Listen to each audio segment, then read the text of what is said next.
is the energies, external energy and the superior energy. That come close, Prabhu. Come close. Yes, Prabhu. Yeah. Reiterating about Jiva Bhuta Shakti, who are parts and parcel of part and parcel of himself.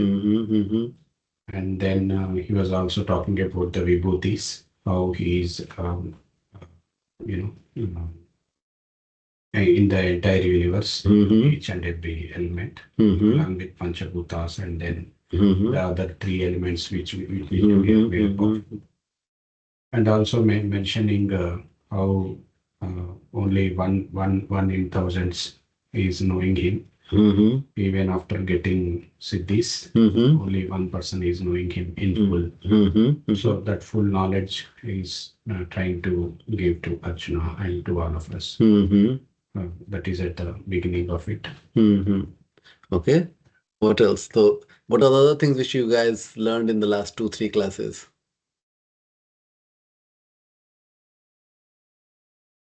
बोलो श्री प्रभु, आप भी कुछ बोलो. No, I get confused between this and the device class. Device class. Yeah. Okay. So yeah.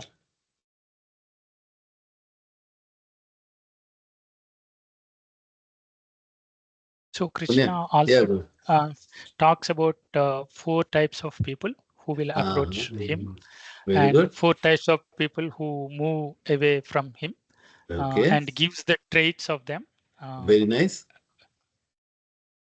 What else? Okay, so now the 4 types of people: 1 artho, ardhartho, jignaso, like one who is in distress, one who is looking for wealth or what they want, or like one who want to know out of inquisitiveness, and other one I forgot, Prabhu, but I believe like who has like nothing but pure devotion towards Paramatma. Yes, Jnani people, yes. Artha, Artharthi, Jigyasu, Jnani. 4 kind of people, and then the 4 kind of and the 4th kind of people who do not come, right? So he talks, and then after that, what else? After he talks about demigod. Demigod, okay. What he talks about the demigod? How he makes the faith in people on demigods stronger if they approach them, and how he benevolent or gives the blessings through them. He talks about it. They only give materialistic things, whereas when comes to Krishna, it's only spiritual thing. So very good. That's why we can go to demigod, but they only can give materialistic things. Very good. Okay. And what does Krishna tells about the people who go to the demigod? Alpa buddhi, right? That they are less intelligent. They're saying less intelligent. So what do you think about listening all those things? No, I am trying to understand like why we did that. Why we went to the other gods, thinking of something like we were asking always materialistic things. So, I mean, demigods has the power to give materialistic things. That's why people may like demigods, but not Krishna. Whereas, so we are looking for spiritual strength. That only we can get it from Krishna. Yeah. Okay. So now also, tell me, okay. Prabhu, Go ahead. Prabhu, I just wanted to add, Nitin Prabhu allowed me to discuss a bit in last couple of classes. The interpretation of demigods, what I was learning from other channels from my childhood is that Veda proposes God in multiple forms, like 6 forms to be precise. Krishna may not be referring to them as demigods, like Indra, Varuna, maybe they are the demigods Krishna is referring here, not Shiva, Ganapati, Shakti, and Surya and Krishna himself. These are all the Veda Pratipadita Devatas. There are Puranas which subscribes that how each of these take us out of material world. Like Veda Vyasa has put it in Puranas. But the interpretation, I am debating that everything apart from Krishna is demigod is not the right interpretation. Okay. Yeah, okay. Hare Krishna, Prabhu. So, yeah, Prabhu, I think you all must have had some more discussion on this. It seems because see, since the very childhood, we in our altar we have worshipped so many deities, right? Durga ji, Ganesh ji. If you go to Maharashtra, Ganesh ji, Ganpati Bappa Maurya. That's the only thing, right? If you come to the south, to the north, it is Devi. Durga Devi is very famous. Go to Banaras side. Shiva is very famous. Even the south, Shiva is very famous. In fact, there is like always a fight between Sivites and Vaishnavites. For so see, human,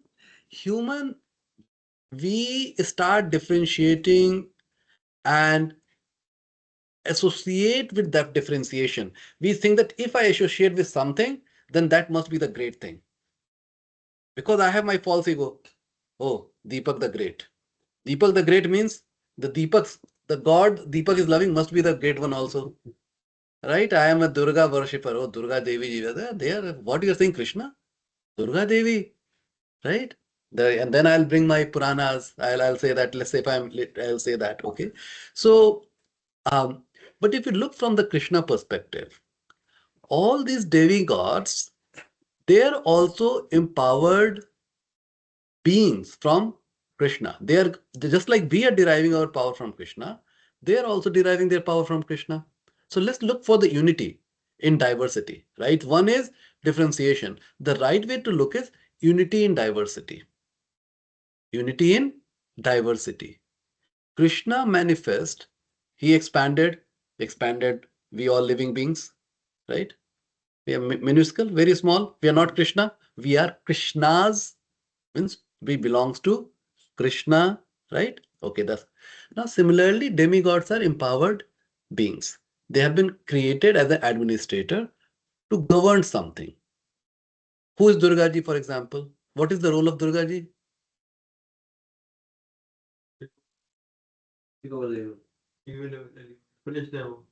Of course, that is one very small thing, but what is she has bigger role to play. Looking after all this material. Yeah, she manages the whole material manifestation. She is the mother of the whole material manifestation. She's Durga. What does the Durg means? Fort. So this material manifestation is called like a fort. Once you are here, you are here. You cannot leave. Very difficult to leave. Unless outside, how one can leave the fort? Outside the fort. Outside who's more powerful, they come and say that, oh, Sridhar, his term is over, I am taking him back. No, jailer cannot stop. So Durga Devi is like a jailer. Nobody can escape her. So in that case, she punishes the people, bad people. And good people also, she gives the challenges to see how good are they. Are they really good? They are claiming they are good. Let me see how good they are. Durga Devi is different from Maya Devi, right? Durga Devi is okay. So Maya Devi is the representation of Durga Devi. Okay. Durga Devi is the representation of Maya Devi. So when we say Maya Devi, that's Durga. When we say Maya Devi, that's Durga. Because this material manifestation is governed by the Maya. That's Krishna's energy, Maya, right? So material energy, that's Maya. And Durga Devi is that represented. She is the personified Maya. She is the person. She is the person who is managing it. Okay. So that's Durga Devi. Now, who is Ganesh ji? Clearer of obstacles. Clearer of obstacles. So he has been given that power. Now, but you look at the what is the other role of Ganesh ji? So he is also called Ganapati. Anything you count, he's the Adipati of it. For example, Grahas, you say 9, he's the Adipati of it. Or you say so many Devatas, he's Adipati of it. So Mahaganapati is the what you say, Adipati of anything that's countable here. Yeah, so and here you see, definitely, Okay. But you see the other part of Ganesh ji, who wrote these scriptures? Who wrote these scriptures? Mahabharata. Yeah, Mahabharata is written by Ganesh. all these scriptures were spoken by Ved Vyas and scribed, means written by Ganesh ji. Okay. Now, and did you guys talk about that? There was a conversation before Ved Vyas ji was ready to write this. He was thinking who to invite, who can write it.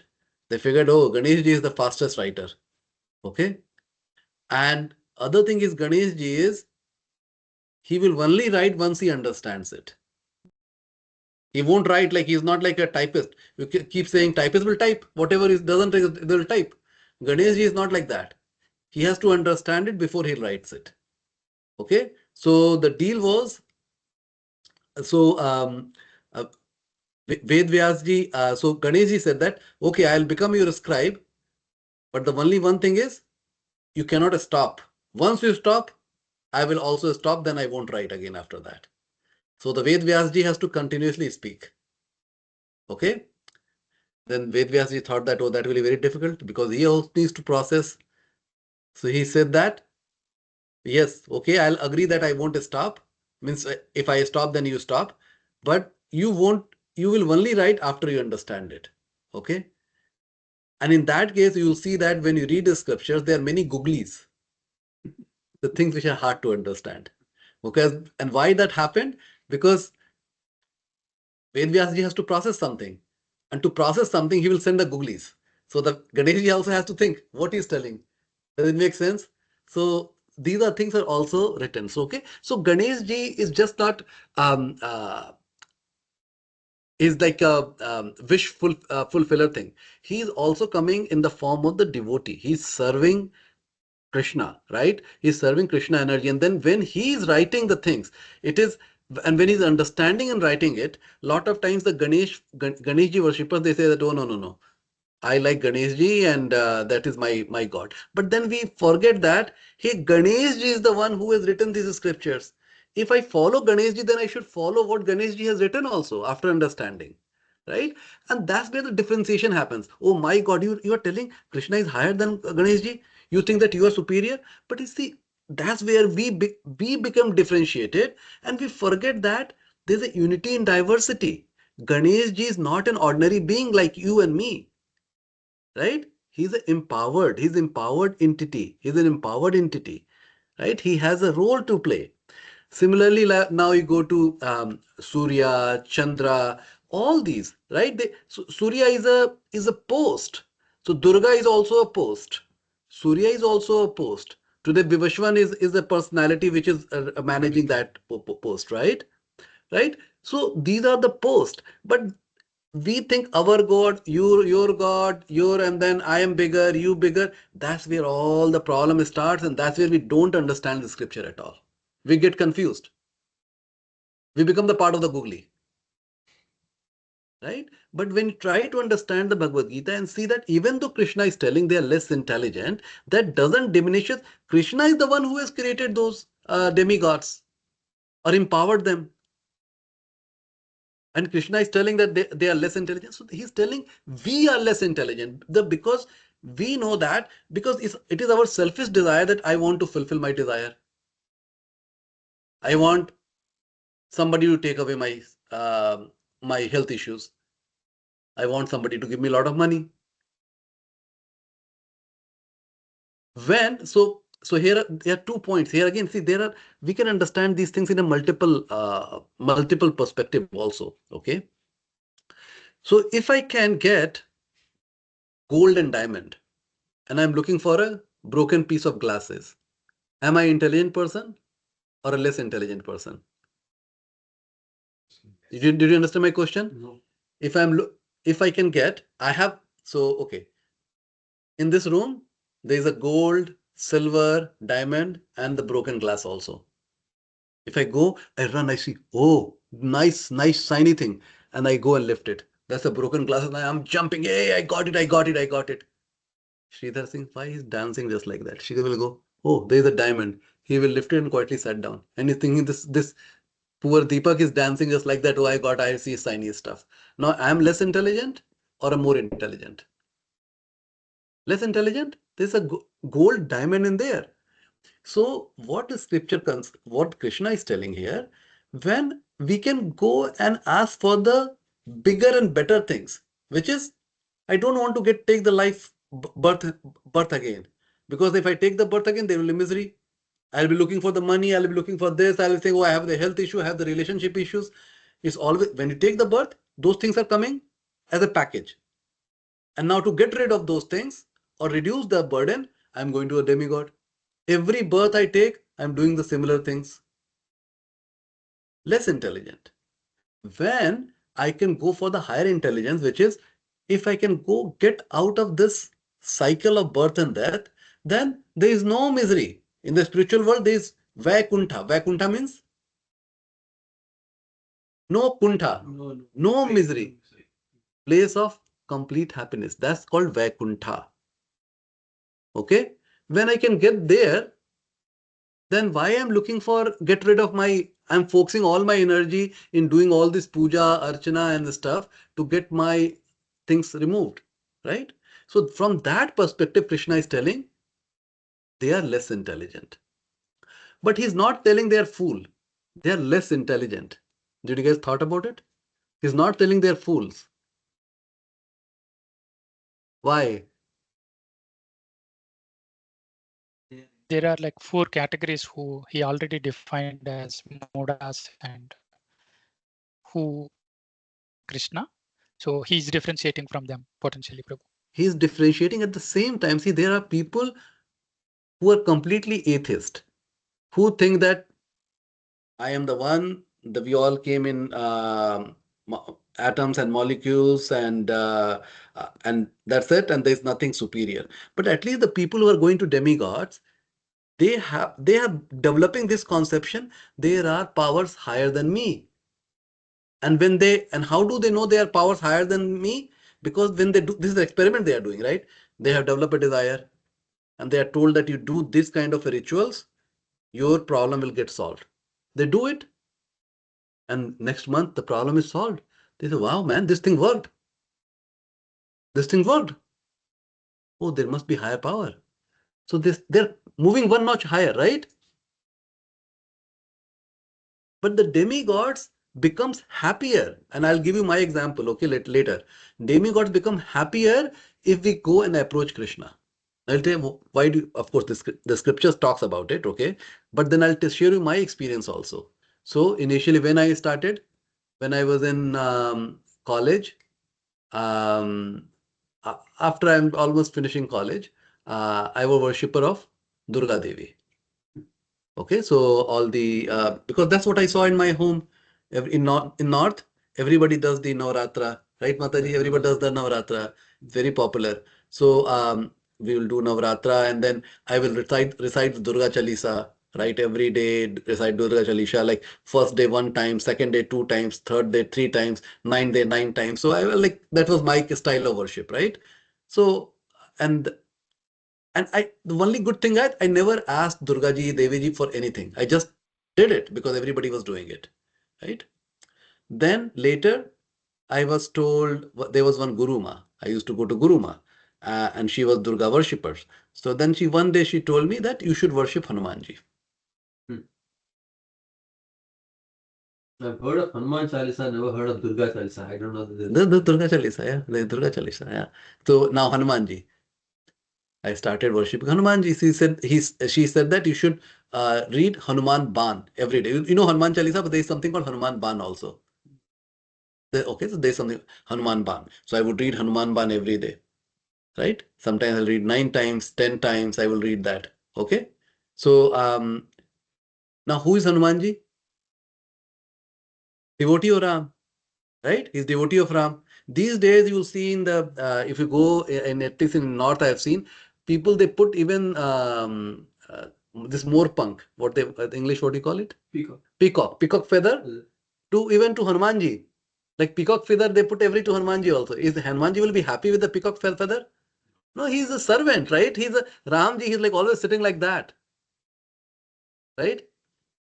So it's our conception. We make our God and we think that our demigod must be the biggest, right? So we start putting everything. And that creates the misconception and due to the differentiation. Otherwise, God are very harmonious because they know their position in the whole manifestation. But anyway, now coming, because I worship the Ganeshji, Hanumanji with very lovingly. I won't ask him. I will just happy, just like he was like my friend. I will just deal him like a friend. And where Hanumanji sent me? Where Hanumanji sent me? He sent me to Krishna. In Hanuman Chalisa itself, Hanuman sends you to Vaikuntha Prabhu. Yeah. In one of the lines. He sends, but how he sends? You see, because he will encourage, he help us to realize that we are looking for the piece of glasses, and then he will, through the devotee, he will send you to Krishna. So I came here. I used to do Tuesday fasting, which is the Hanumanji fasting, right? I look for the temple here. I found the scion temple. I went there and I used to go sit because the only thing I have been taught that, oh, you meditate. And what you do, meditate, you don't think about anything. Sunne, you think. So I will just do like that. And people will come and ask, what you are doing? I am meditating. Okay. They won't bother me. In the temple, they didn't bother me. I meditated, but they gave me prasad. I ate prasad. Slowly, I started asking question, why I am born here? What is the purpose of life? I started inquiring. They said, okay, good question. Come for the classes. I ignored the classes for the time being, for some time. But then they are nice people. They came back again. They said, attend the classes. After a couple of times, I started attending the classes. And what happened? I attended a DYS class. Right? After I attended the Bhagavad Gita class, I became Krishna devotee. Because when you read Bhagavad Gita, you see Krishna's manifestation in relationship with Krishna. All the demigods in relationship with Krishna. This whole material manifestation in relationship with Krishna. People say Maya is bad. Is Maya bad? For the people who don't know Krishna, for them Maya is really bad. People who know Krishna, Maya is very merciful. Why Maya is merciful? It is creating so many ways for us to reach back our constitutional position, Prabhu. And how she does it? That's when we are customized to remember Krishna. When we get the trouble. As a strict mother. Yes, strict mother. As a strict mother, she does it. Sometimes it seems that she's punishing me. Suddenly you lose job. You see a lot of people, they lose job, what happens? They start going to temple. Right? You have a relationship problem. What happens? Start going to temple. Many still don't do. It takes time. Some people, it takes a lot of time. So there's nice analogy. What's your name, Prabhuji? Anupam. Anupam, very good. You are Shiva Prabhu's friend? He has been doing the service in temple for a long time. Last 2-3 months. So Oh, he's here a few months ago only. Okay, very nice. Very nice. Where you came from, Prabhuji?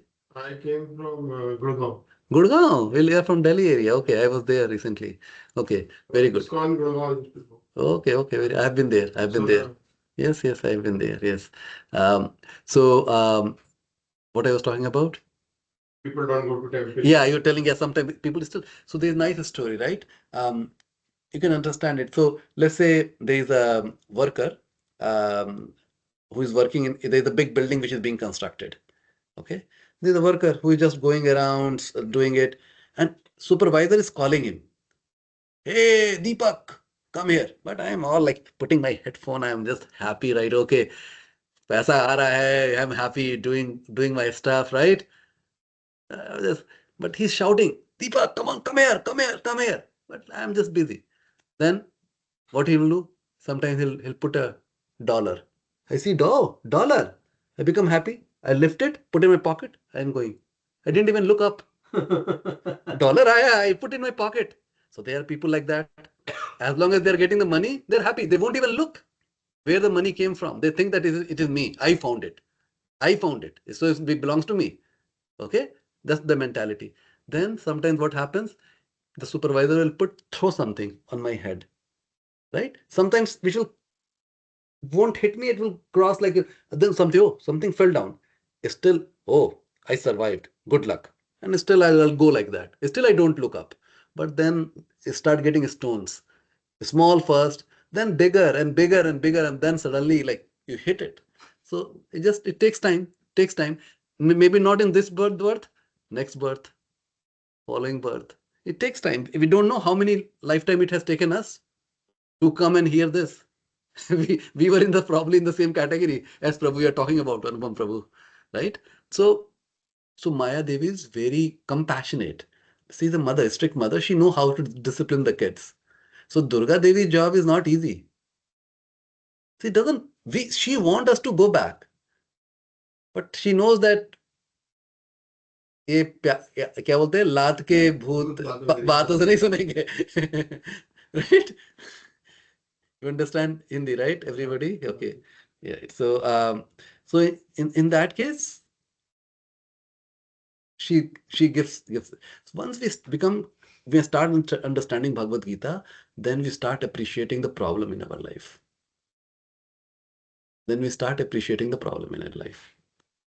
One person, I was in Delhi for a day. I went to one temple in Rohini.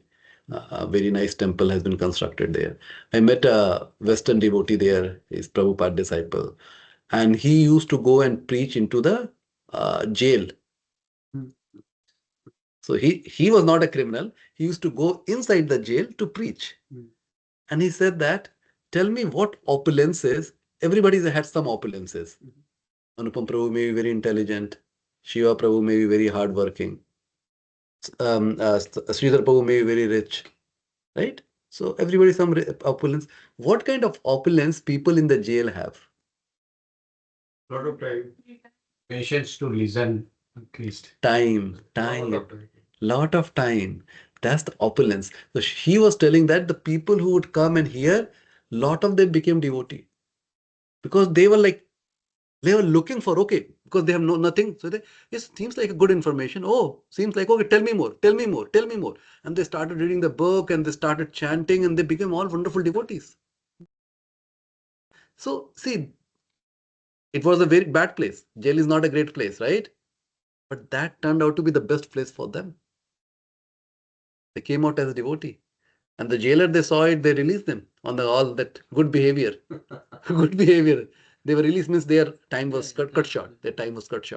Right? So now coming back to a topic that don't see this topic that Krishna is minimizing demigods.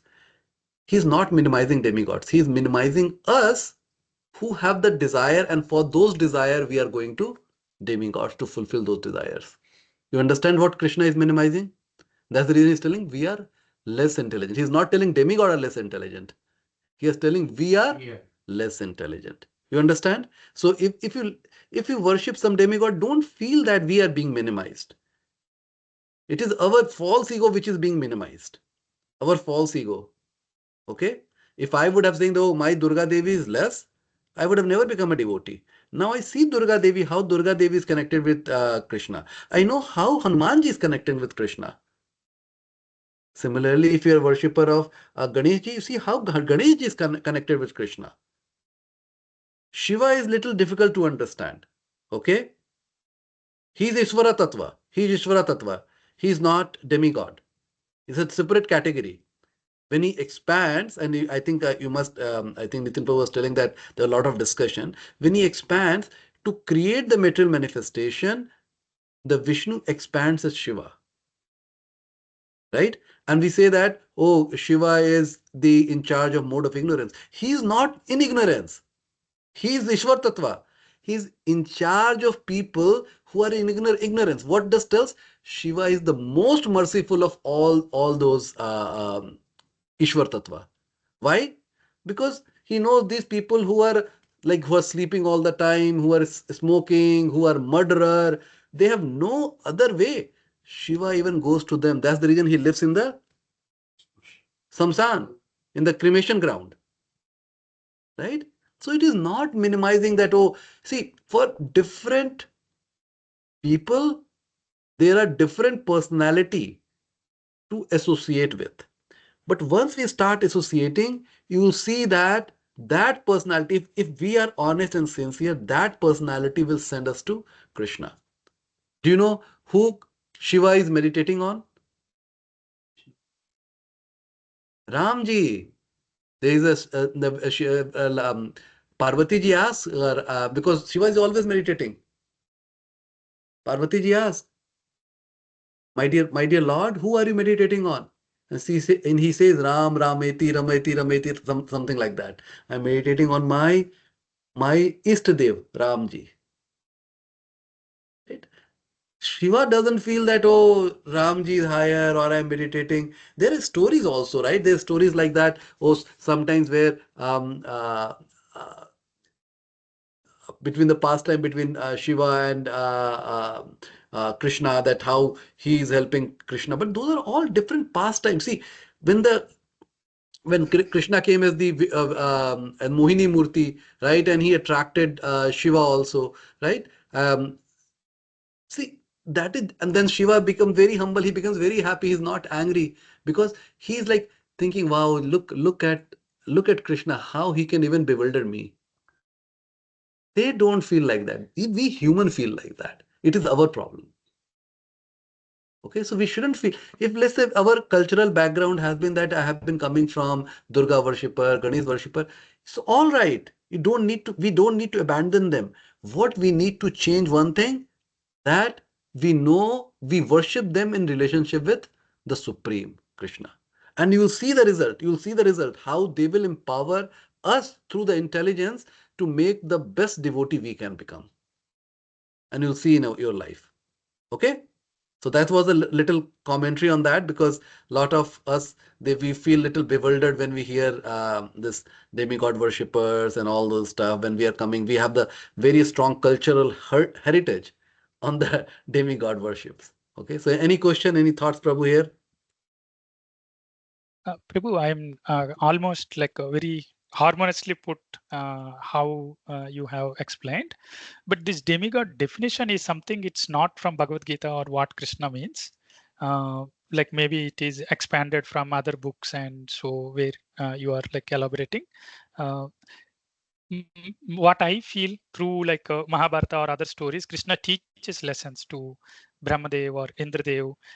What Krishna means demigods, we also see the worship of Indra, and Krishna tells that, hey, worship the right devata and so on. This definition of demigod as is something I am doubtful, Prabhu. What do you mean? What is Because the definition of demigod you yeah. understood? So I feel Veda proposes God in multiple forms. So at least 5 forms that repeatedly come in Veda, where each of those forms are like have the ability to take a devotee out of this material cycle. Krishna, of course, Shiva, Mata, and I mean Devi, Ganesha, and Surya. All of them are like explained in detail how they are manifestation of the Parabrahma, Paramatma, or Parameshwara. That's not well understood, or like differently understood, I feel. Yeah, that's my reflection, Okay, Prabhu. so I'll tell you, Prabhuji. Okay, so there is, if you as you are learning more, you will sometimes you get read Brahma Samhita, and you'll see that what Krishna is telling. Okay, then as you read Bhagavatam, you will hear more about the who all our demigods are. There more clarity on that. Okay, but let me address these five categories of demigods who for the different people, they see them as a supreme. Okay, and there's a very nice article I have read on this long time back on this form. So when somebody is starting in the beginning, who are, let's say I was atheist before, but now I started seeing let's say if I'm atheist. Let's say, okay. Let's say I was atheist before, right?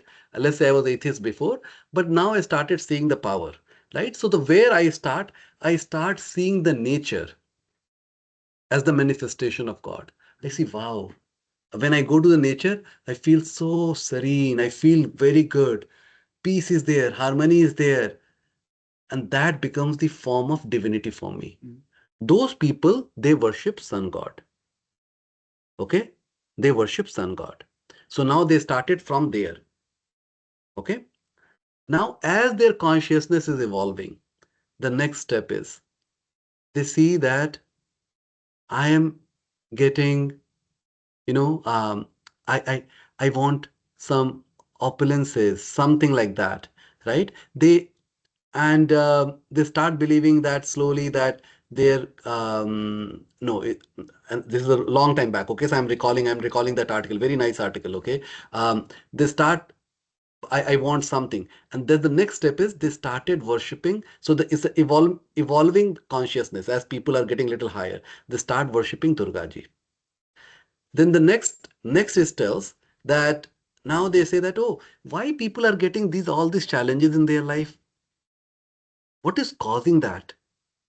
Is there a way I can get that removed? So they're starting questioning deeper things. So first I'm asking for my desire to be fulfilled. I'm going to um, Durga Devi. Now, okay, so my conscious is evolving, right? From just seeing the nature as a form of the god, which is like at that level, sun god, sun god worshipper. Then coming to Durga Devi, trying to fulfill my desire. Then the next level is I'm thinking why everybody is getting challenges, right? Is there a thing I can get rid of those? So I'm becoming more compassionate, right? And that's the time I become a worshipper of Ganesh ji. Okay. Now the next level is I start seeing that does the god has and my problems are getting removed. And I see some of the problems which I had is getting removed. I prayed for somebody and that also got fixed. Right, so I start believing Ganesh ji form. Okay, Ganesh ji is a god, is a representation of God. Right, for me that Ganesh ji is a supreme god that time. Okay, but now my consciousness is evolving, and now I see that there are good people also, there are bad people also. Why the good things are happening to bad people? Why the bad things are happening good? So my inquiry is going higher and higher. Okay, and I'm seeing that, oh, it seems that maybe, God is a person. Right now I don't even see God is a person. Okay, like, okay, maybe this has a form. It's just not energy, it's a form also. That time they start worshipping Shiva. Okay, Shiva Tattva. And from there on, the next step is, as it is evolving, they start worshipping the Vishnu Tattva. Okay.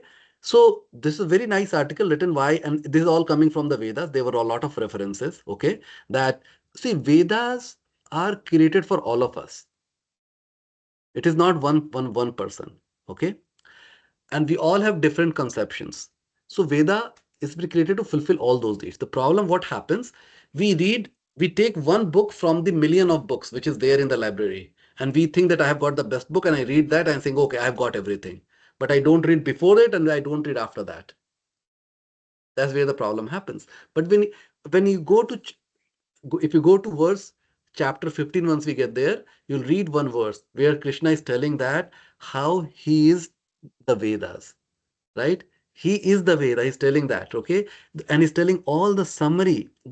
All the summary of the Veda is summarized in Bhagavad Gita. Bhagavad Gita is the essence, and Krishna will tell. We'll get to those verses, right? Those direct verses spoken by Krishna. So it's not that it is being made up by the Krishna devotee or my devotee. So that's the reason I don't say when I'm teaching this subject, I say that what the Bhagavad Gita is saying. Don't even see that I am a Krishna worshipper. I am a student of Bhagavad Gita.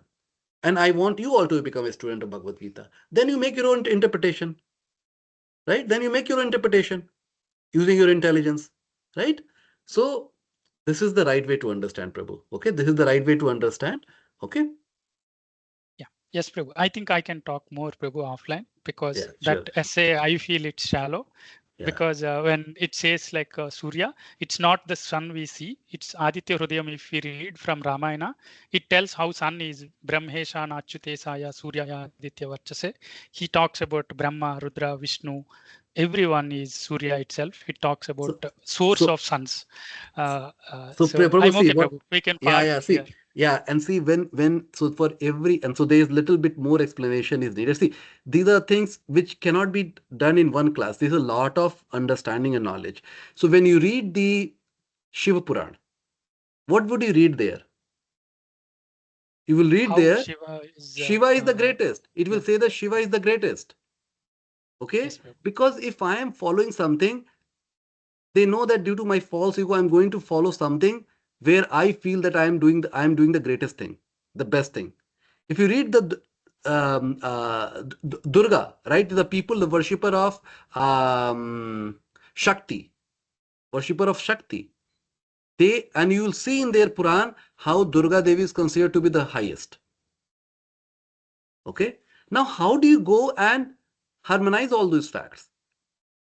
Prabhu, I feel it is already harmonized in the past by greatest of the sages, like Adi Yes, Shankara and many more who have read exactly. everything and anything, and then they brought Then, this equivalence and harmony. yes. So that's where, see, ultimately, when we start, then so our consciousness get evolved, right? So that's where we say that once we read our acharyas, right? Then Adi Shankaracharya you read, then you read Ramanujacharya, because when you read Adi Shankaracharya also they are confusion, because Adi Shankaracharya came after Buddha, and Buddha had come and he said that I don't trust in Vedas. He didn't say that Vedas are wrong, he didn't say that Vedas are wrong. He said I don't trust in Vedas. Let's follow the model of compassion. Why? Why he said that? Why he said that? Why Buddha came? Almost people are endangering the living beings with Yes, with ignorance. people were using the Vedas in a completely wrong way to fulfill their desire. So animal sacrifice was at its peak when Buddha came. Buddha was sent. And you see the description of that Buddha will be born. Its description is in Bhagavatam, it's in Bhavish Puran, and maybe in some other, these two places I know Buddha's description is there, that he will be born and his goal will be, he's an empowered incarnation, he's a Sakti Avesh avatar of Krishna, he's an empowered incarnation, and he will come and he will stop meat eating. He'll start killing, okay? Then he came and he stopped that. And how he did it? By saying that, I don't follow Veda. Okay? I don't follow Veda. Let's do the compassion. Okay? Now, okay, so one step is done. We are Jai Mataji. Okay, continue. Mataji. Okay. Okay. Hare Krishna Mataji.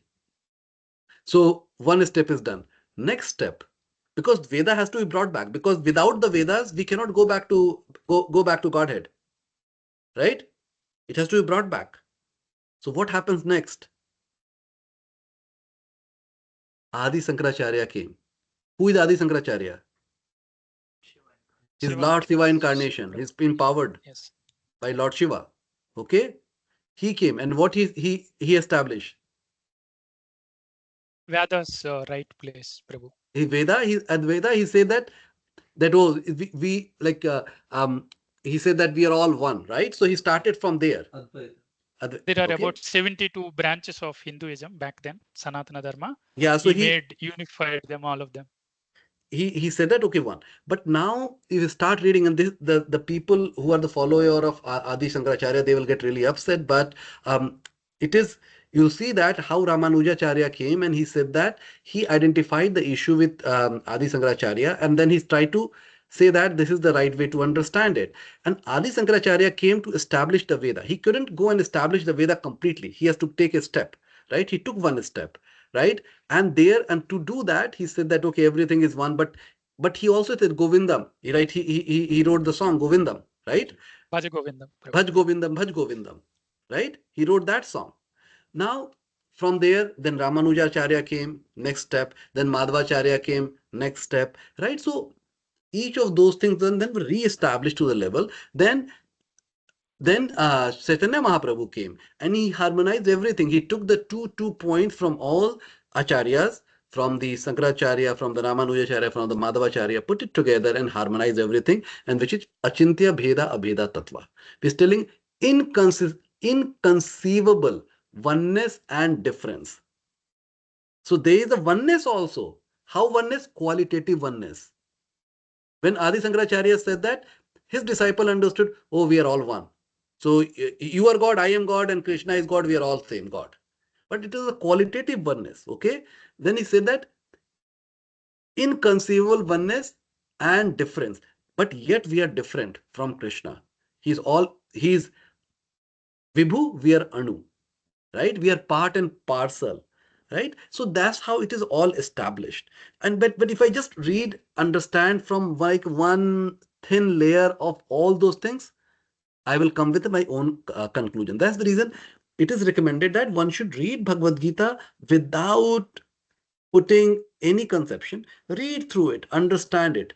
Once you read it, and then you go and verify our assumption, everything will start making sense. And I'm telling you through my experience, because I have come from the demigod worship family, right? I've come from a demigod worship family. So it takes time, but just follow the process. Things will start looking, the things what Punya Prabhu you have read and understood it, it will all make sense as you start reading it, and you'll start appreciating it. You'll start appreciating it. Wow, now I understand what it was telling me. Okay.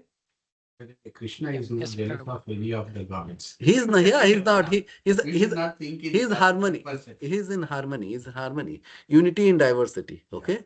All right. So that was the long summary of what we have studied. Now let's go into the. Okay, you all were reading. You finished 26, right? Verse 26. Yes. So if Maya could cover my vision, how would I know about everything past, present, and all things about me? So let me read the what's in the yes BG 7.26.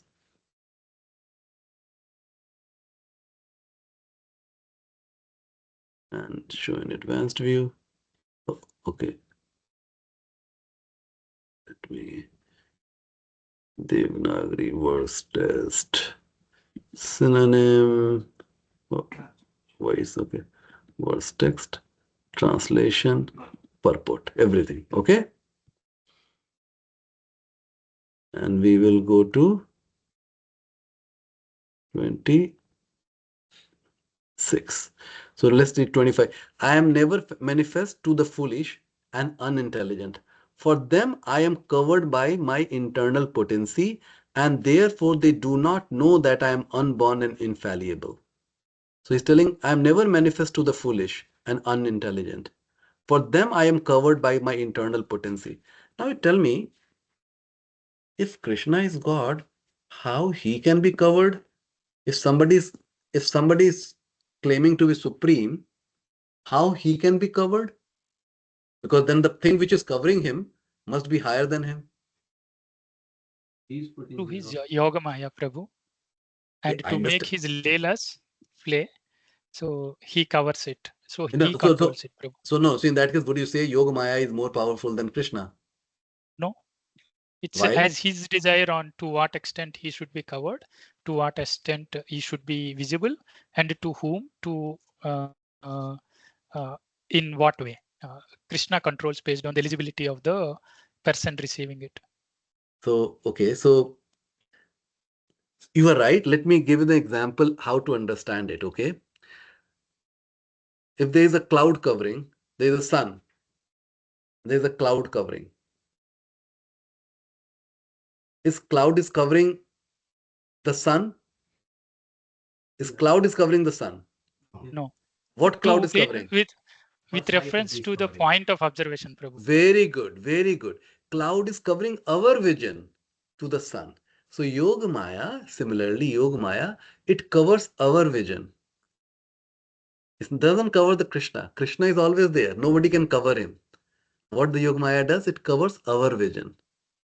Okay, and that's so we won't have the right intelligence to think. We'll think that, oh, this is what it is. Right? So, and later Krishna says that I am the one, I give the intelligence to the people. Krishna will tell that he is the one who gives the intelligence. Okay. So for them, I am covered by my internal potency, and therefore they do not know that I am unborn and infallible. We think that, oh, Krishna is also just like us. Then in 26th verse, O Arjuna, as the Supreme Personality of Godhead, I know everything that has happened in the past, all that is happening in the present, and all things that are yet to come. I also know all living entities, but me no one knows. And this is only possible because if Krishna gets covered, then how would he know what is in the past, what is in the present? Because he gets covered. But he's not getting covered. He has the perfect vision. He can see everything. So he knows about the past, present, future, everything. Okay? He is the creator of everything. So he knows everything, right? But we don't know because we get covered. Okay, so far so good, right? You understood this? Now, verse 27. Very nice verse. This is again it will answer some of the very deep question. Ikshadvesa samuthena Icha dvesha dvandva mohena bharata sarvabhutani sammoham sarge yanti parantapa.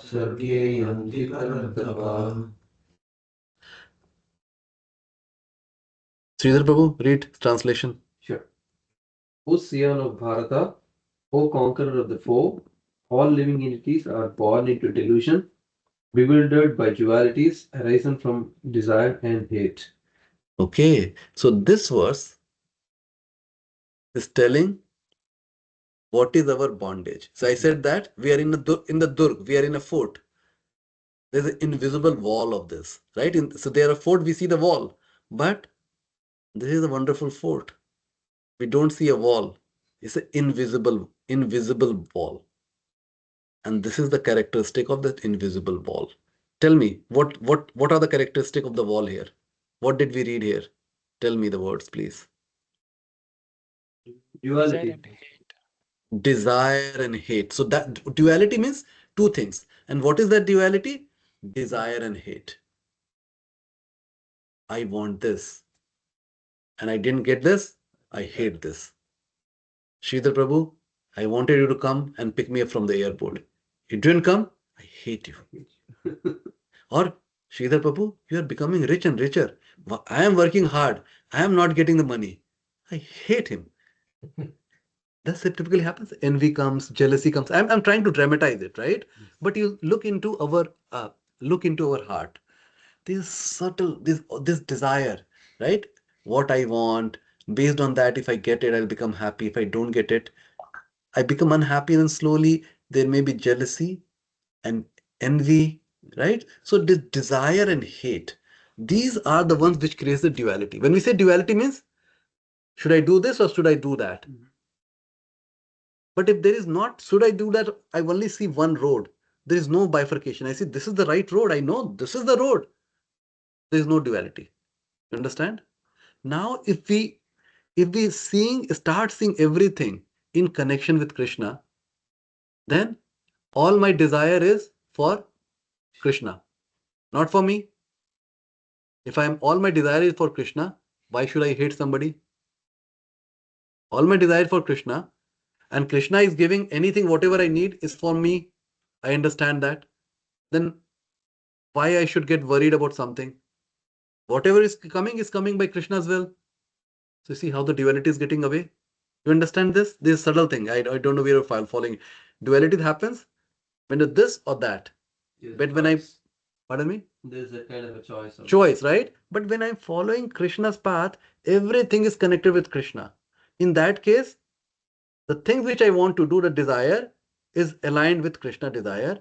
And the result, output, what I am getting is also aligned with Krishna desire.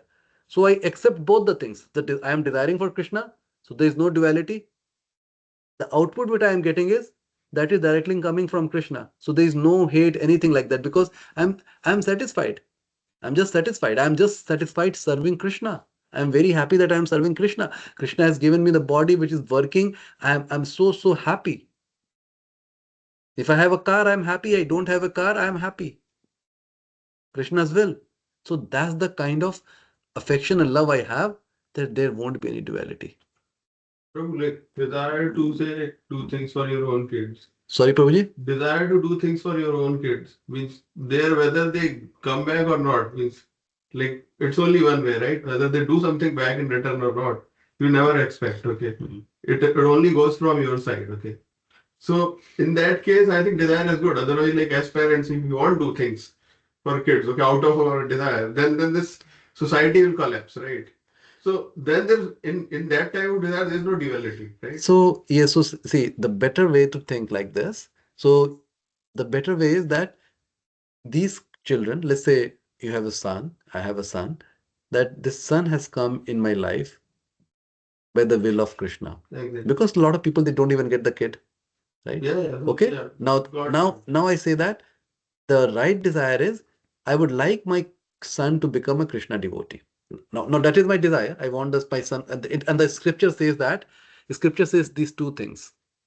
We should only marry, a man should only marry a woman when they can deliver the woman. And the men and women should only get the child if they can deliver the child. Deliver means out of this world. Similarly, it is the duty of the man to deliver the wife. Okay? Because wife has a lot of other functions to do. She has to produce the children, she has to take care of the home. It is the husband's duty to be like a sage and carry the wife with him. So if he is Krishna conscious, the wife will come and follow him. Okay, that is the right way. Okay. So now, so the desire is, I want my son to be Krishna conscious, and I'll do whatever it take to do that. My son may become Krishna conscious or he may not become Krishna conscious. Do I control the result? No. If he becomes Krishna, that's good. If he doesn't, that is Krishna's will. I did my part. If I become angry, why is not? That's attachment. So there's a difference between love and attachment. Very subtle. Very subtle. Attachment is, that has a subtle connotation that You expect some result. yeah, it is my false ego. I wanted my son to become a devotee because that's a reflection on me, that how good a devotee I am. What is that? False ego. Prabhu, you Devotee also also. put that desire and duty. If you are following duty, that is the right thing Yes, versus Prabhu. Yes. having Yes. a desire. Yes, Prabhu. Yes, absolutely. Okay, so these are so, and as you start practicing, you'll start seeing, initially it would become very hard for me to understand the attachment versus love and all. But slowly, as you start practicing and you start analyzing and become more aware, you'll see the difference between love and attachment and hate and envy. I've never thought that I have envy. I never thought that I will have jealousy. But as you start removing those things, for example, I have this one bad thing, right? If I have got, let's say, I created some very nice material in my office, I worked on a project and all those stuff. And it's considered to be typical good behavior, means fine behavior, that if I created, I would not just share freely. I created it, I should get the credit. Right? So I'll be like, okay, why do you need it? Okay. And then if somebody really wants, I'll take a snippet of it and send it to him. Why that? Where it is coming from? Some sense of insecurity there. Insecurity and even the like kind of envy. If I share it, then that person will go into the will get the more credit. Yeah, and then I would get the reward for that. So selfish desire, right? Slowly, it takes time to understand, even though you feel that you are a good person, right? And in office, it seems, oh, that people can misuse me. But then once you start becoming more mature, you say, what will he do? Take it. What will he do? Okay. Even if he takes the credit, that's Krishna's will. Let him take the credit. That's Krishna's will. You'll come to that. Start coming. When you start surrendering to Krishna, you'll come to that realization also. Because everything is controlled by Krishna. If some output has to come, it will come by hook or by crook. We give too much importance to our effort, too much importance to our effort. We have to do our effort, but not all effort is ours. And you should not just cling to it all the time. What, Prabhuji? You should not cling to it all the time. Yes, but you'll see, that's all the practical wisdom you're saying. Krishna will talk that there are 5 kind of doers in chapter 18. There's not only one doer, there are 5 kind of doers. Okay, so there you'll see the more. Oh, now you're like, your bulb will, wow, that makes sense. Okay, so thank you, Prabhu. So here, O scion of Bharata, O conqueror of the foe, he's telling that Arjuna, you are the scion of Bharata, you are a conqueror of the foe, right? Can you conquer this? You can conquer the enemy. Can you conquer this? What you can conquer? All living entities are born into delusion. bewildered by dualities arises from desire and hate. Can you conquer this desire and hate? Okay. And then if I conquer this desire and hate, then what will happen?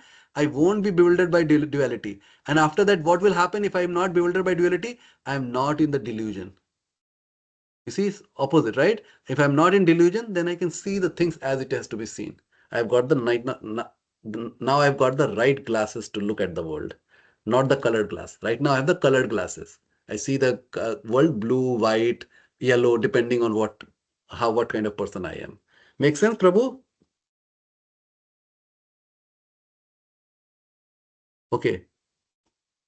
Verse 28. येषं त्वन्तगतं पापं ज्ञानं पुण्यकर्मणं ते द्वन्द्वा मोहा निर्मुक्ता भजन्ते मां दृढव्रता.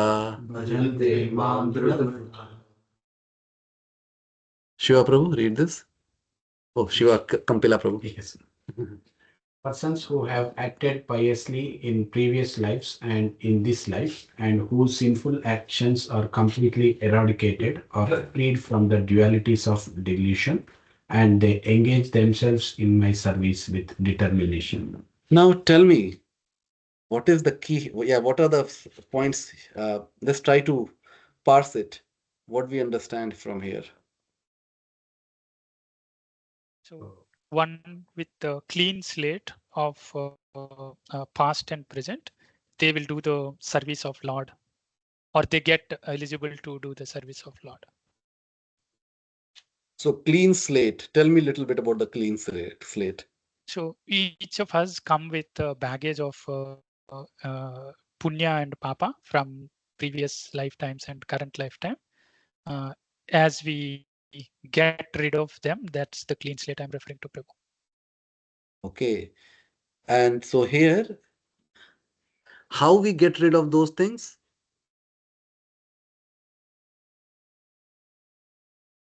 So again, through service of Lord, Prabhu. Yeah, that is not answered here directly in this verse. Okay, yes. The answer is yes, through the service, and chanting is the most powerful service in this Kali Yuga. Okay. So, and then of course, making sure that we are, so once we realize, then we should make sure that we are not creating any unpious activity. Okay, then first thing. The second is, I also, next level is I don't also want the pious activity. I want to do everything for Krishna. So I get the pious. And when I start doing it, then I start chanting. Then whatever the baggage of karma I have, then Krishna puts hold on that baggage of karma. He takes that karma and keeps it aside. And it happens through the agency of Guru, right? He keeps it aside. And then as we are going through the reformation process, hear me carefully. As we are going through the reformation process, Krishna, at some point of time, and we are doing the sincere service, at some point of time, he will destroy all the package of our past karma. If while I started, but I'm not sincere, I'll make the test will come in my life. Krishna will take some of the activity from my karma, the baggage which it took out. He will take some out and he will give me as a gift to check, so that I can check myself where I am. If I pass, Krishna says, okay, good. Then he'll take out the other harder one. He'll send it again. I pass, good. And now I am ready. All my karma are eliminated and I am free from all the dualities of delusion. I am purified. If I fail, Krishna will give, like, so I learn in the process, Krishna will give more tests. So there will be, even in the case, and why I mention this, you'll see in the life of devotees, problems will come. Problems will come. But when we are aware of Krishna, we have taken full shelter of Krishna, all these tests we will be able to pass with flying color. If still we have desire, hate, a small thing in a subtle way manner, which will be there, initially we will struggle a little bit. But as we start getting matured, right, you'll see all those things will get eliminated. Okay. So it is again a wonderful science. We will, as we go over the Bhagavad Gita and the other Bhakti text, what I said, you will be able to read the references to what I just said. They are direct references. They are verses and collaborative stories also, which talks about how that happens. Okay. Then what happens? It then completely eradicated, are freed. Once all our karmic balance is eradicated. Did you all understood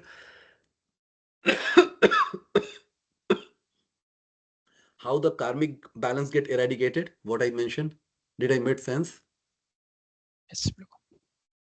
First Sridhar it gets Prabhuji? blocked and then get eradicated. Sridhar, yes, Prabhuji, you understood it. Thank you. Sridhar Prabhuji? Yeah, the same thing. Pakka na? Pakka, yeah. Pakka na? Pakka, man. Okay. So,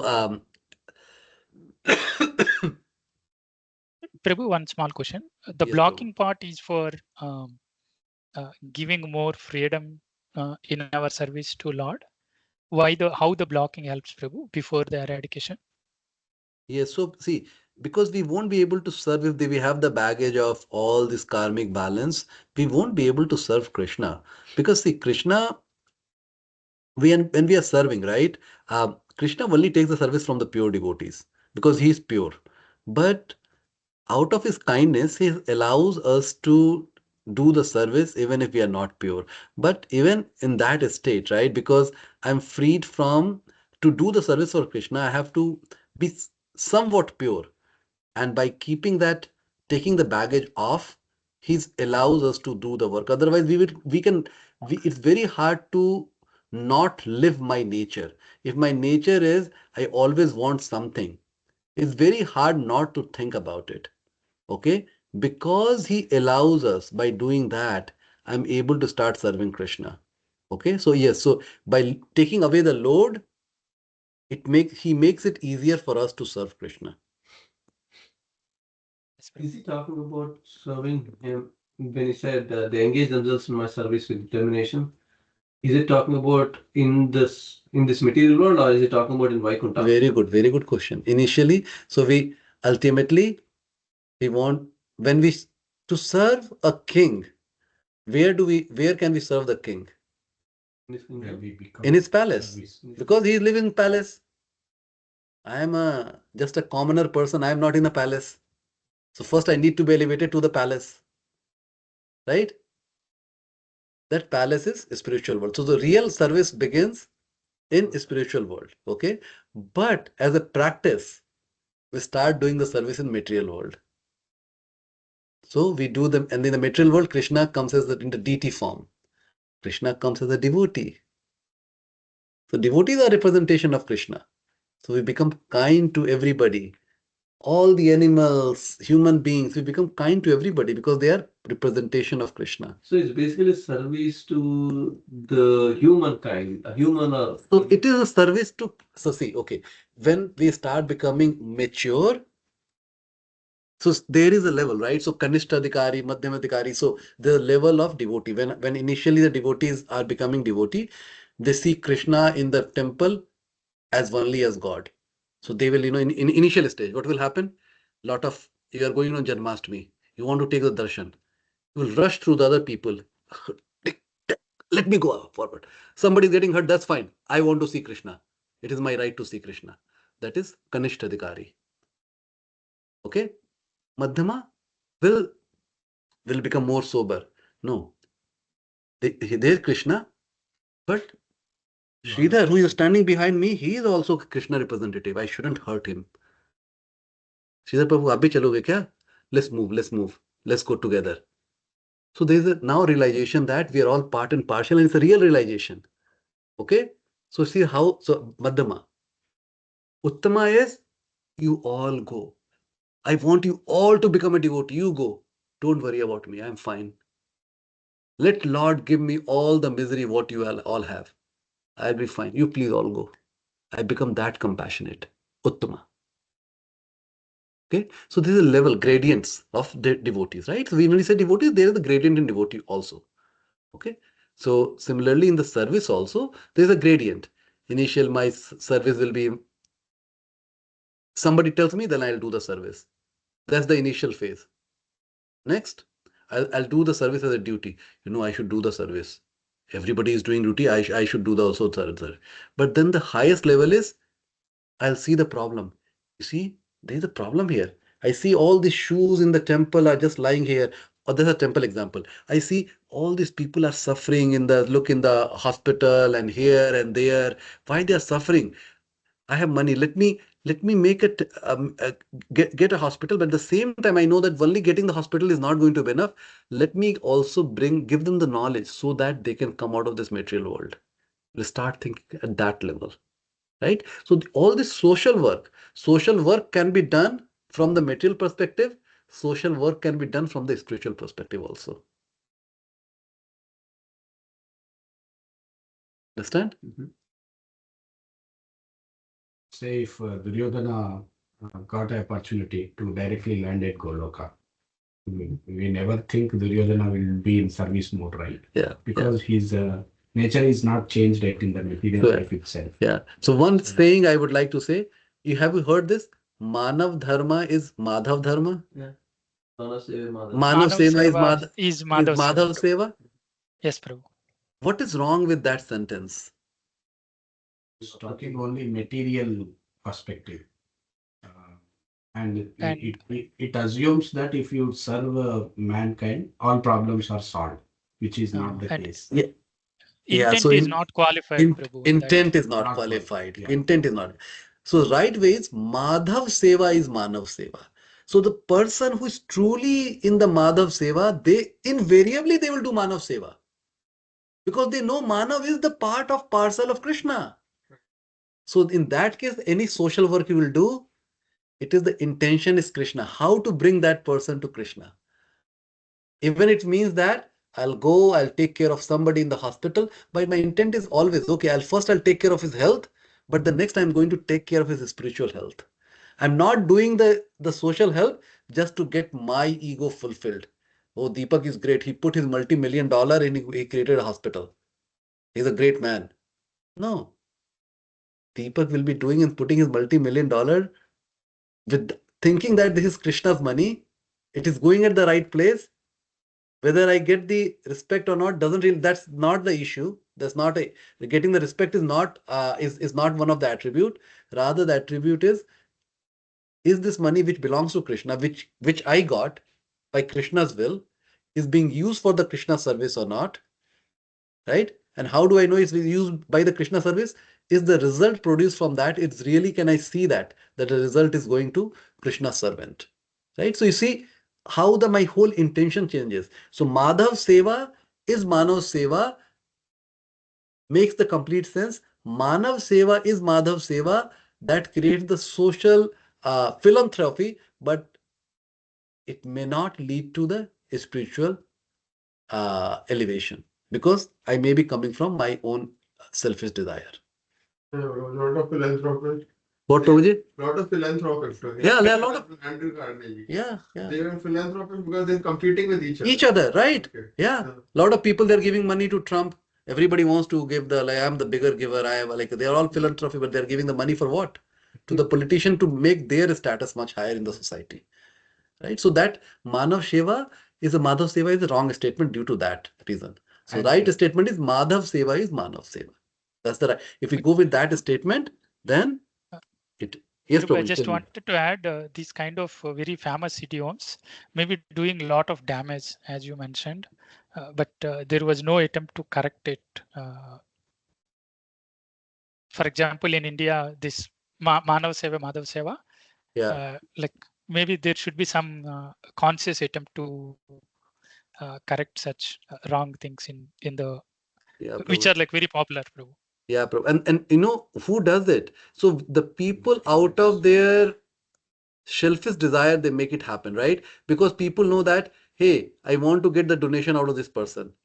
If I link it with the God, then I can get the donation. So they say that, oh, you take your money and, put in my hospital.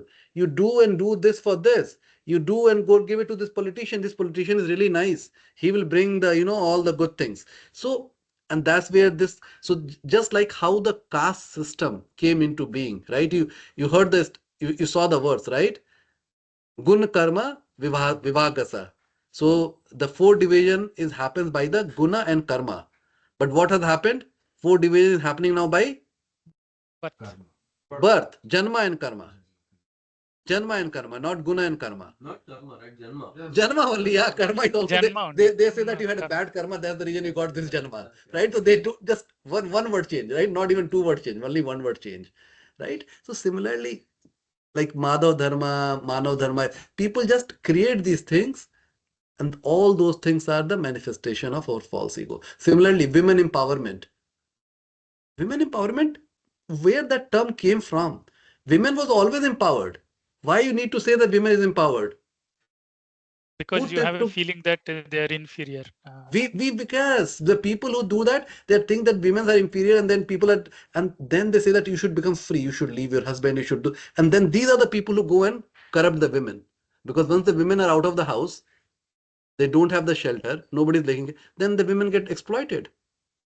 So in the Vedic life, in the Vedic, women, children, and elders are always protected by the wise man, the strong husband, sincere son, sincere father.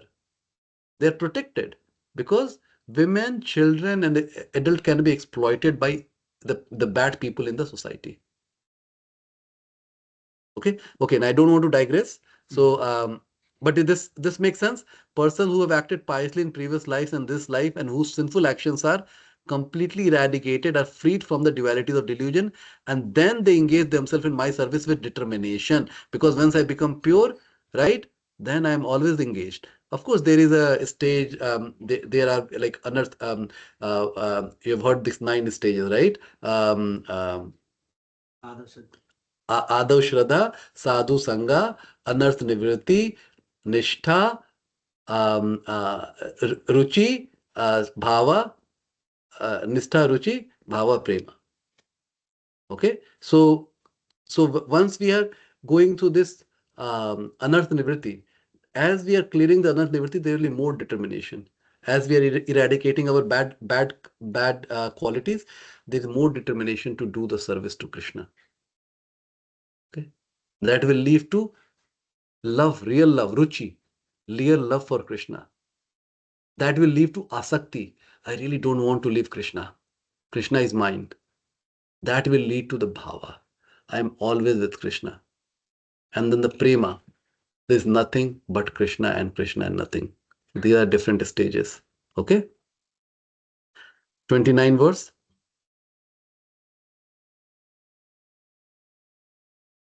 Jara marna mokshaya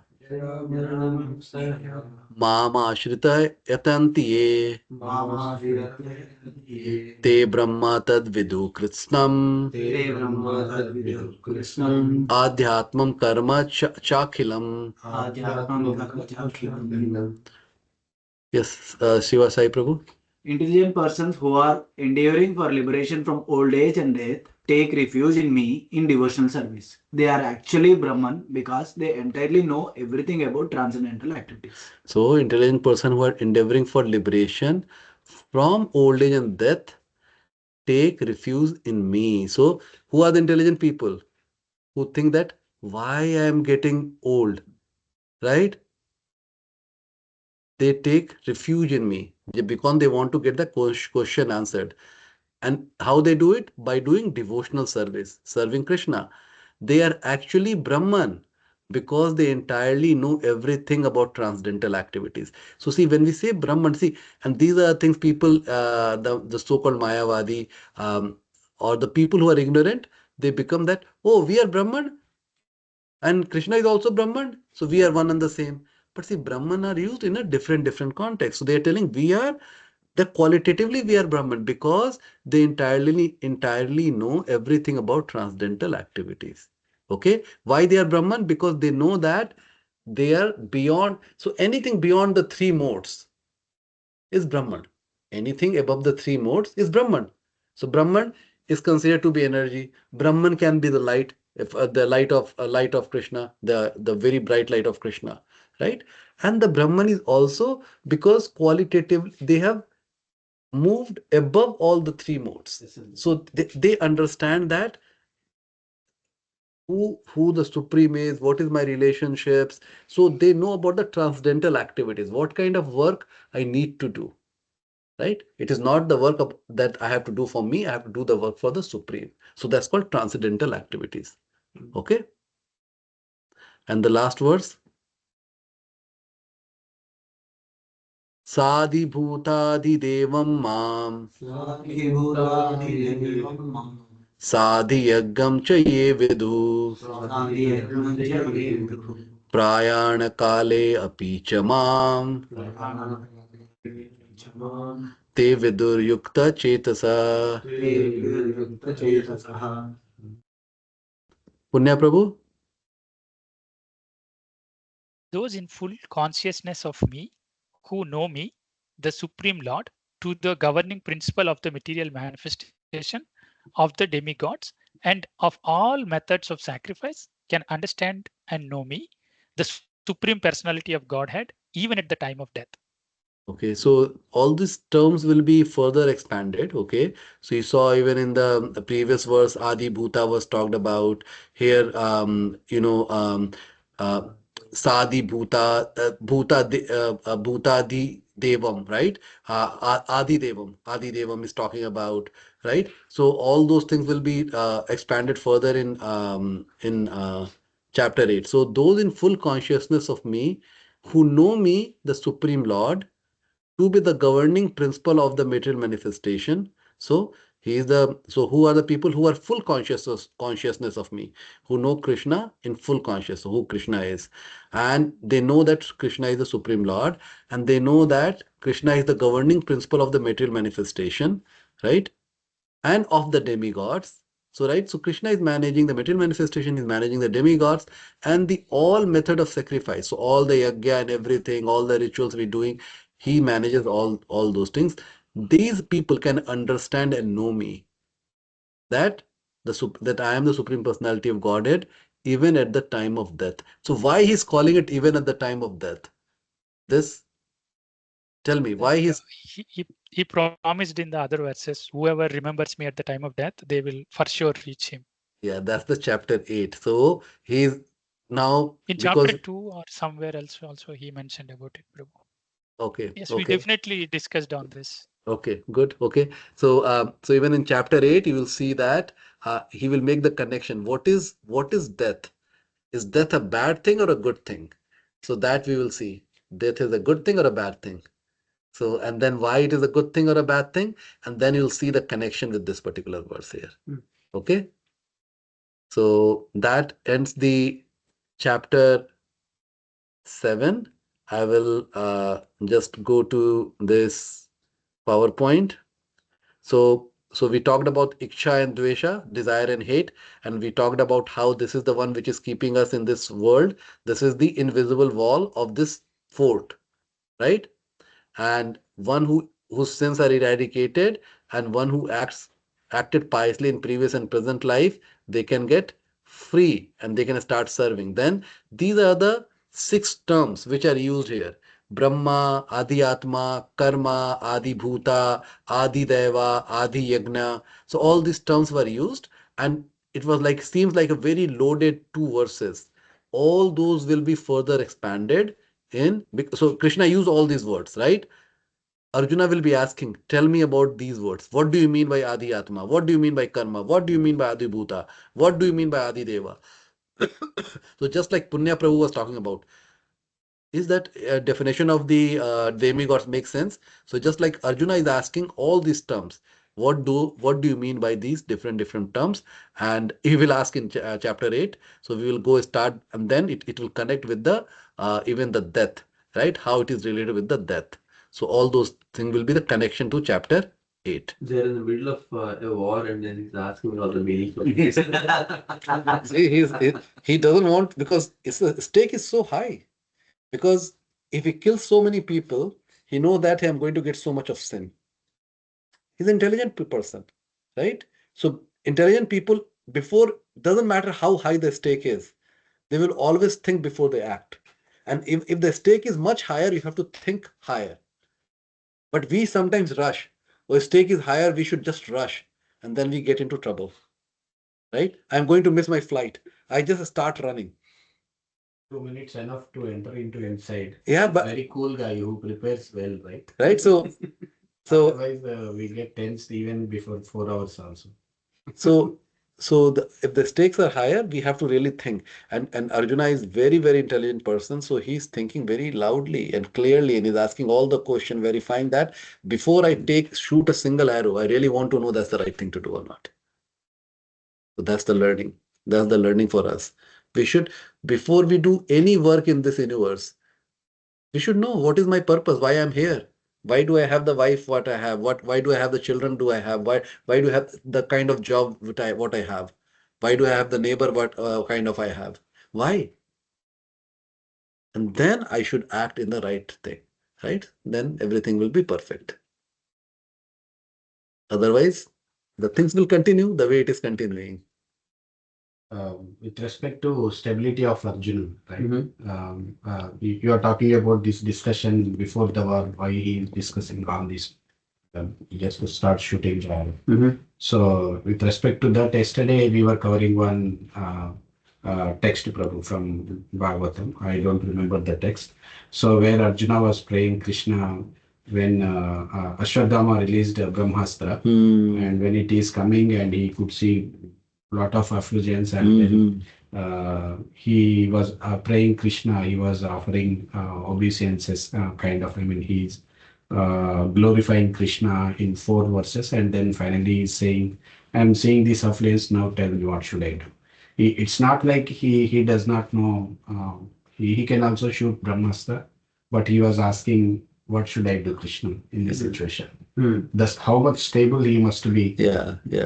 If you and me are there, then immediately without second thought, we take and we shoot out Brahmastra, right, in that situation. So even after losing so much of thing, Arjuna was still unstable, and he was still did not lose his temper. Very right. What to talk about Bhagavad. Very right. Because see, for us, our life becomes very important. So we become reactive. For Arjuna, his life was not important. He was thinking bigger things. That if he's thinking about my next life. He's thinking about the sin. Right now, it's always survivor. I don't think about the sin. Take out the arrow and shoot, just as Prabhu is telling, right? I'll see about my sin later. Let's save myself. First, we give one. Later we think. Okay. So anyway, so there are a lot of lessons we learned. Simple yet difficult, right? The bhakti is simple yet difficult because the application we have to really understand. We have to, as long as it remains the theoretical knowledge, we will just appreciate Bhagavad Gita, but there won't be any transformation in us. We'll talk and we'll tell, Anupam Prabhu, have you read Bhagavad Gita? Prabhu will say, yes, Prabhu, I have read Bhagavad Gita. And we both will talk about Bhagavad Gita, but we'll be same thing. Let's go for a movie. Let's go do something. We'll be doing the same thing. But we read both Bhagavad Gita, no change. We are doing the same thing. Okay? So simple yet difficult. Okay? Outlook matters. Outlook matters means how do we see the world? What is our intention? That matters. Okay? Selflessness attracts. Attracts what? Krishna. It will attract Krishna. When we are doing the selfless service for other people, it will attract Krishna. Okay? It will attract his attention. And then surrender is the key. So it's very easy to say, oh yeah, I have surrendered to Krishna. But what does it mean, surrender to Krishna? I still have my desire. I want to do this. And then, so surrender means, am I accepting everything which is coming by the will of Krishna? I'm saying that this money belongs to Krishna, my son belongs to Krishna, my wife belongs to Krishna, everything belongs to Krishna. Whatever is coming by the Krishna will, I will accept it.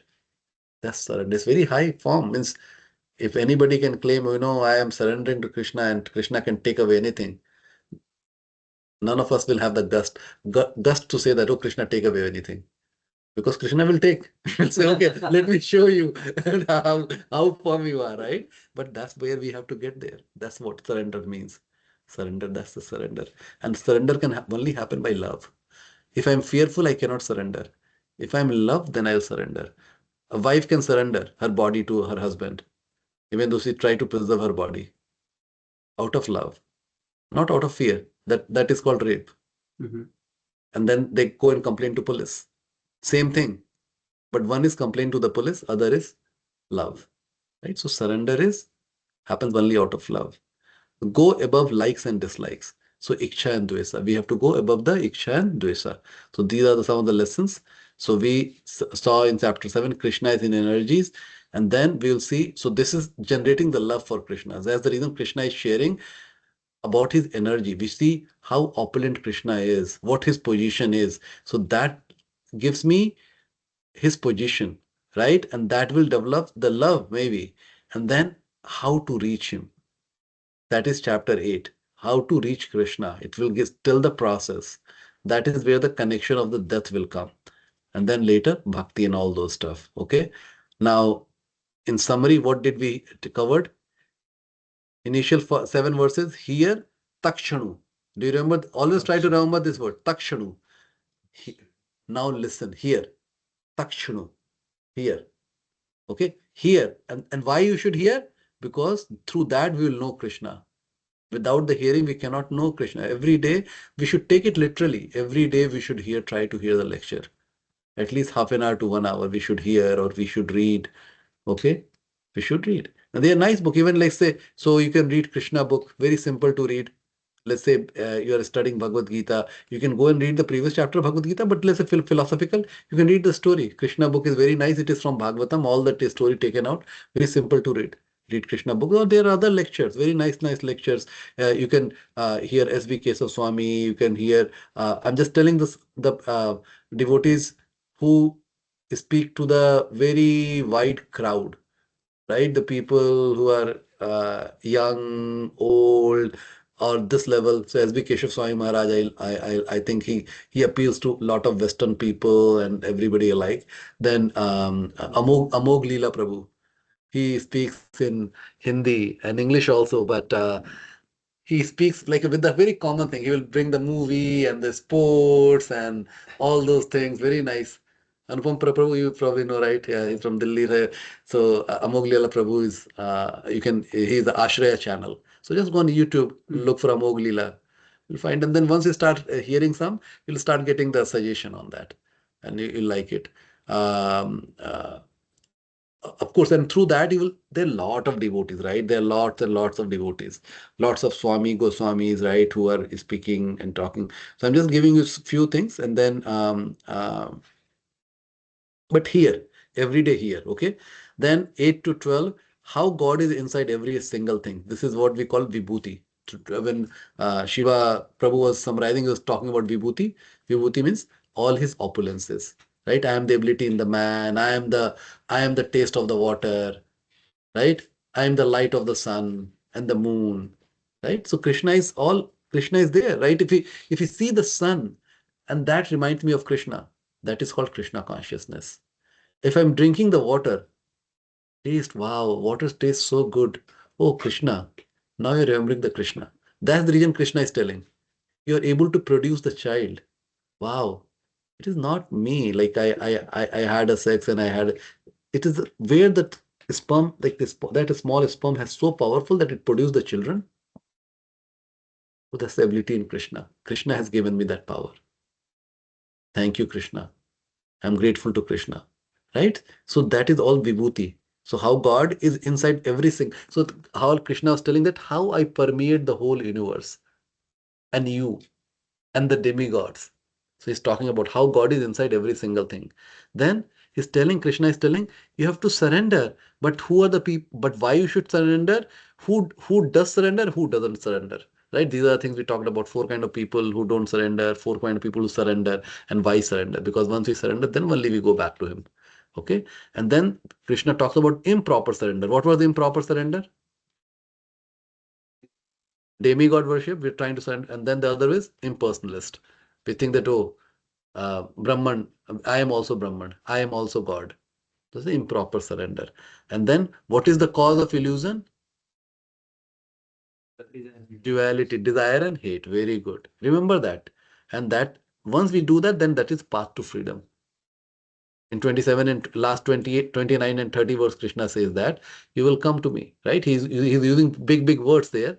which we haven't really understood, but he's claiming that you'll come back to me, right? So that is path to freedom. But then we have to control our desire and hate. So that is chapter 7, nutshell, finish.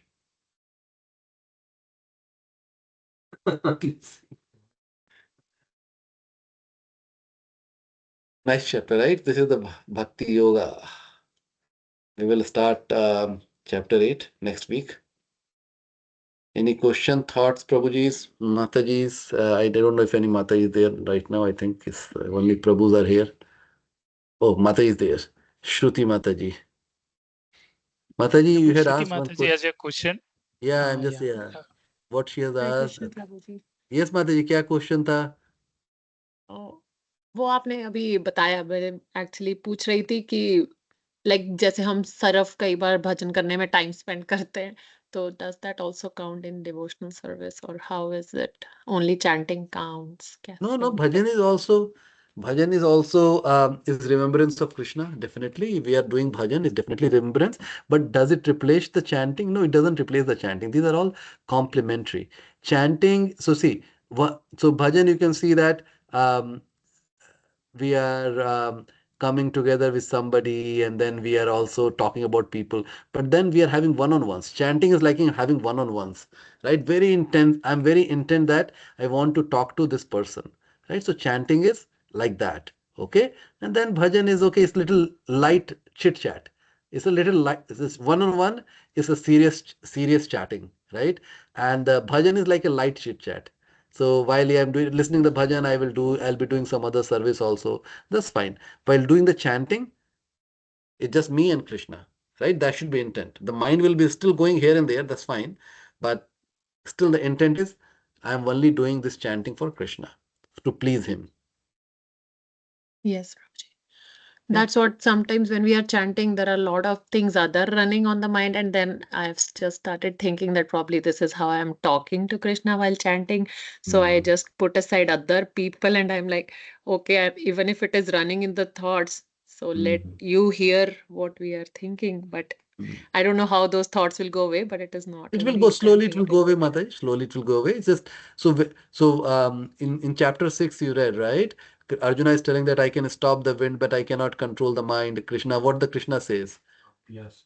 Abhyashena to Kaunteya, right? To Abhyas, practice, and practice will make the man perfect, right? So there are tips and tricks. So sometimes maybe I'll take a special class. In fact, for the Western audience, we are running a special series called On the Living Mantra, where we are talking about sharing the tips and tricks on how to do the chanting with intent, and how to control our body, how to control our mind and the heart, so that everything is aligned. So there are tips and tricks which will help you and help all of us.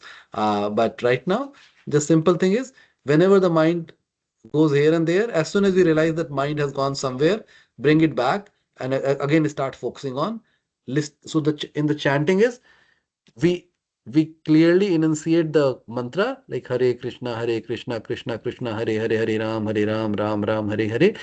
Then we listen. As we are enunciating, we are hearing the sound also. So that has to be processed.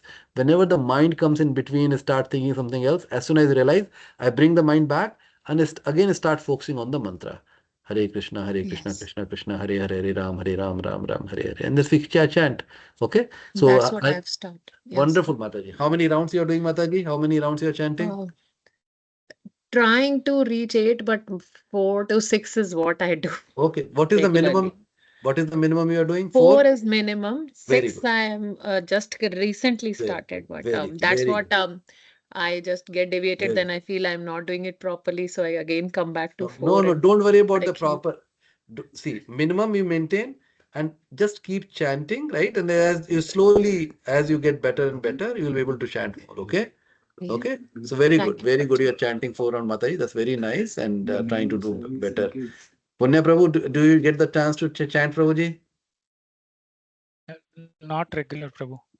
Okay, Prabhu. So, Prabhu, see, if you really want, so right now I am giving you, through the Bhagavad Gita, I am becoming an instrument to give you the information.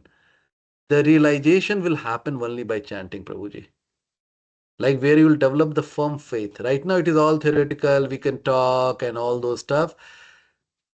The sincerity is in chanting and doing the other devotional service for Krishna. Then we'll get the realization. Okay, the conviction will only come by chanting and doing the service. Okay, otherwise it is all good thing we are hearing, learning, right? But it won't get realized. Okay, so try something, Prabhuji. You're very sincere. You are a very sincere student. I'll request you. I'll pray to you. Please, please chant.